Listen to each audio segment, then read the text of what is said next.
지금 우리가 본문을 가지고 상식을 초월하여 도전하라, 생각을 넘어서 도전하라, 이제 두 번째 시간입니다. 우리가 두려움에 사로잡히는 우리의 생각 때문에, 보통 우리의 상식에 얽매이기 때문에 그렇다라는 거죠. 지난 시간에는 그 상식을 넘어서기 위해서 예수님의 사랑에 대한 그런 어떤 우리의 상식적인 것들, 인간이 인간을 사랑하는 어떤 그런 경험, 또 그런 모든 것들을 뛰어넘어야지 상식을 초월하여 도전할 수 있다라는 것이죠. 주님의 사랑이 얼마나 깊으신가, 또 육지에 계시면서도 그 마음이 바닷가에 향하셔 있고, 하나님 말씀대로 순종하여 고난당하고 있는 제자들에게 향하고 있고, 그 모습을 본 예수님께서는 비바람이 치든 풍랑이 몰아치든 그들에게 급하게 가는 예수님의 모습, 바다가 육지여지 않아도 상관이 없다라는 거죠. 바다가 바다여도 가로막혀 있는데도 불구하고 끝까지 찾아가시고 돌파하시고 우리들에게 다가오신다. 우리가 고난당하는 현장에 늘 마음이 있으신 예수님의 사랑을 생각하면, 우리의 상식을 초월한 그 뜨거운 사랑을 생각한다면, 그걸 믿는다면 우리가 두려움을 극복해 나갈 수 있다라는 내용입니다. 그래서 주님께서 너 바다 건너편으로 가야겠다 라고 그렇게 말씀하시면, 그곳이 혹여 밤이 기다리고 있다 할지라도, 풍랑이 기다리고 있다 할지라도, 파도가 있을지라도 예수님의 사랑을 확신하면 우리의 상식과 우리의 생각을 뛰어넘어서 그곳으로 갈 수 있다라는 말씀이었습니다. 오늘은 두 번째로 예수님의 그 능력에 대한 믿음이 있어야 된다라는 내용으로 함께 나누겠습니다. 능력입니다. 상식을 초월해서 도전할 수 있는 것은 내 능력이 아니고 예수님의 능력이다라는 것이죠. 우리가 두려움에 사로잡혀서 한 발자국 나가지 못하는 이유가 예수님의 능력에 대한 믿음이 우리가 연약해질 때 그렇다는 거예요. 예수님의 능력을 제한해서 그렇다. 내 상식으로 내가 알고 있는 것으로, 특별히 과학이나 그런 경험을 통해서 그것을 딱 묶어 놓는다는 거예요. 예수님의 능력까지도. 그러니까 상식을 벗어나는 일이 일어날 거라는 생각을 하지 못하게 되고, 하나님께서 우리에게 행하시는 위대한 일을 볼 때 우리는 도리어 그 하나님의 일로 보지 못하고 어쩌면 두려움에 사로잡히게 되더라는 것입니다. 제자들이 예수님께서 바다 위로 걸어서 제자들에게 다가오시는 그 모습을 보고 놀랐습니다. 유령인 줄 알았어요. 왜 그러냐면 밤중에 풍랑을 뚫고 바람을 뚫고 찾아오실 거라고 생각을 못했던 거죠. 우리가 첫 번째 살펴봤던 것처럼, 예수님의 사랑이 그렇게 직접적으로 이런 어떤 풍랑을 뚫고 이런 깜깜한 밤중에 오실까? 첫 번째는 그 이유가 있었고, 동시에 이것은 어떤 것을 의미하냐면, 예수님께서 분명히 육신의 몸을 입고 있는데 우리가 똑같은 인간이신데 바다 위를 걸어서 오실 거라고는 그 능력을 생각하지 못한 거예요. 어떻게 사람이 바다 위를 걸어서 오냐라는 거죠. 그래서 유령이다라고 생각을 하게 됩니다. 성경을 읽으면서 우리가 믿음이 없어지고 시험에 드는 이유가 이런 것들입니다. 육신을 입고 있는데 바다 위를 걸어온다는 게 말이 되느냐. 도대체 성경은 믿을 수 없는 이야기들로 잔뜩 기록해 놓고 너무 비과학적이고 상식 이하의 글들만 기록되어 있다라는 것이죠. 어떻게 이런 책을 우리가 믿을 수 있느냐라는 것입니다. 이렇게 연결이 되더라는 거예요. 이렇게 믿음이 없는 모습 속에서 우리 가운데 닥쳐오는 모든 범사는 어떻게 될까요? 두려움의 연속입니다. 이게 심지어 하나님께서 이루시는 그 일인데도 우리가 그것을 잘못, 유령이야 이렇게 제자들처럼 오해하기도 하고요. 그런 두려움밖에 없게 되다라는 것입니다. 그 믿음에 갇혀 있으니까 상식을 뛰어넘는 일을 기대할 수도 없고, 하나님의 도우심을 우리가 더욱더 갈망하지 못하는 그런 넘어짐의 자세로 그대로 있다라는 것입니다. 그런데요, 바다와 육지와 우주를 만드신 분이 우리 하나님이십니다. 그것들이 없을 때에도 존재하신 분이 바다 위를 걸어간다라는 게 그렇게 어려운 일일까요? 생각해 보세요.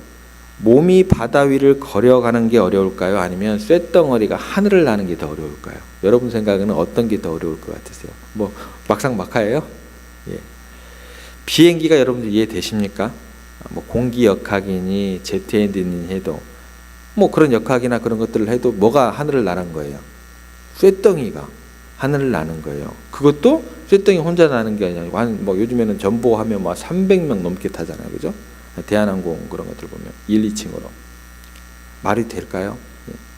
그런데도 그것은 과학적으로 인간의 생각과 기술로 얼마든지 가능하다라는 거예요. 배를 한번 생각해 볼까요? 배를 만드는 거 보면 엄청나게 크죠, 그죠? 그 엄청나게 큰 게 뭘로 만들어져요? 쇳덩이로.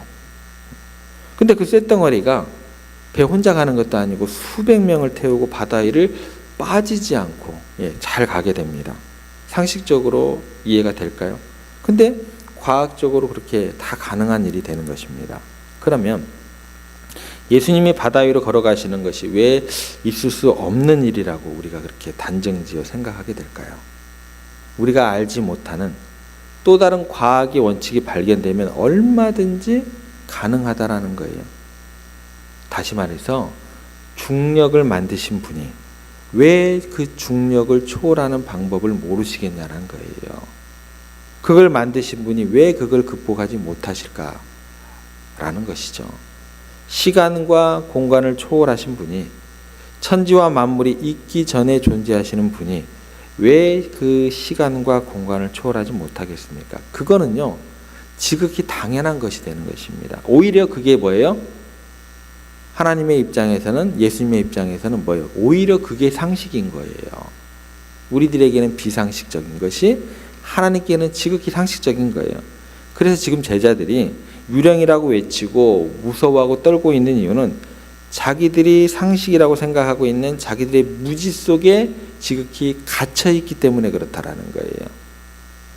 그런데 그 상식이라는 거, 인간들의 상식이라는 게 잘못된 것도 많고, 상식이라는 것은 계속해서 시간이 흐를수록 넓혀지게 되어 있습니다.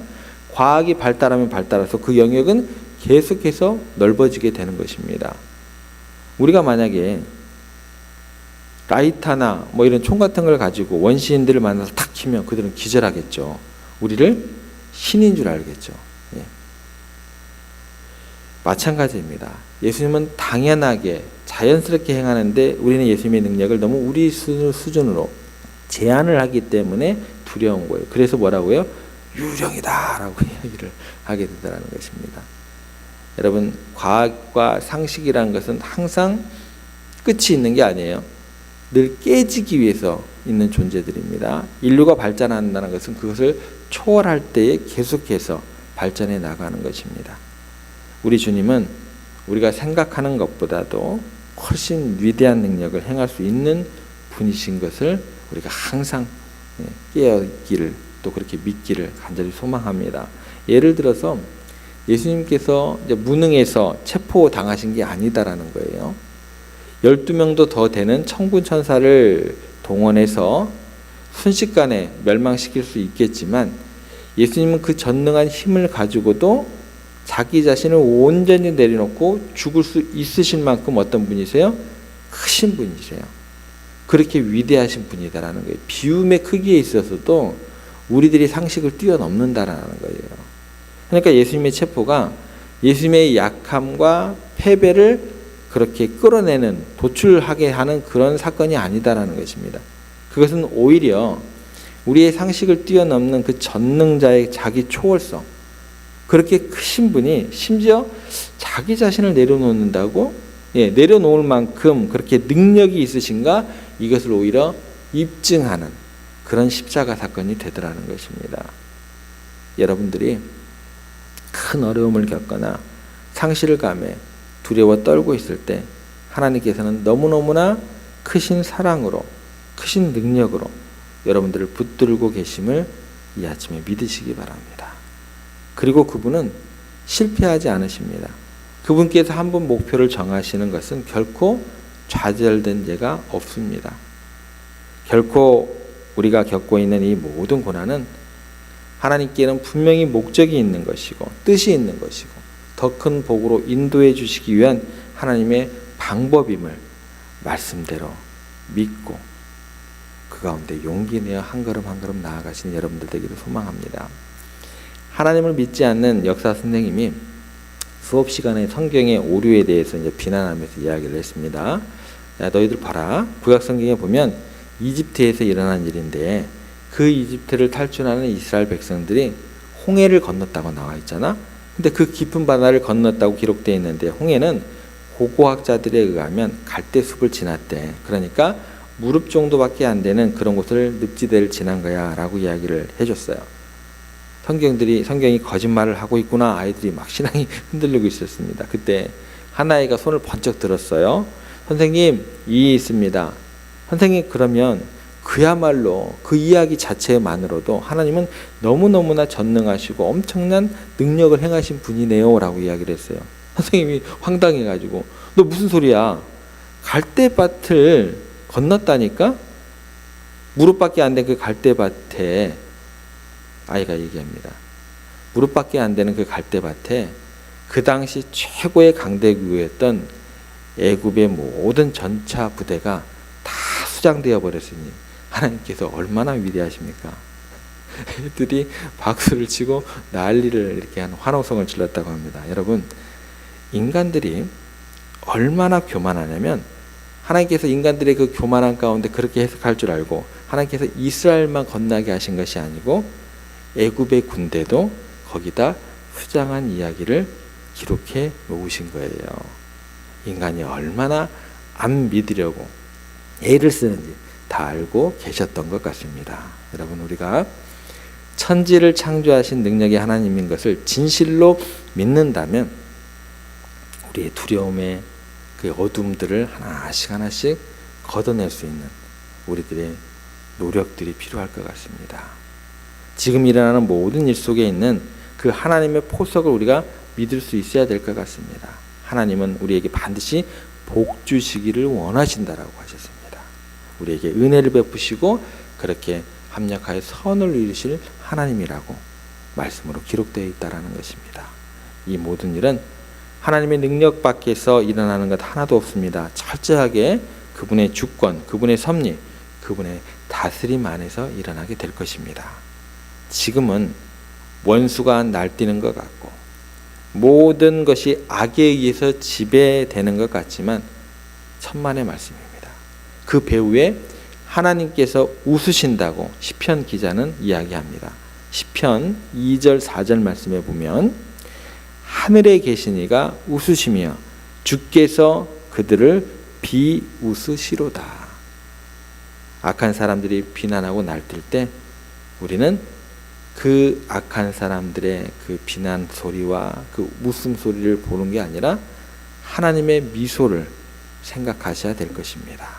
상식을 초월해서 우리는 얼마든지 하나님의 능력이 나타날 수 있는 것을 믿으시기 바랍니다. 상식을 초월해서 그 큰 믿음을 그 상황 가운데, 그 어려움 가운데 우리들에게 허락해 주시옵소서. 그렇게 기도하시기 바랍니다.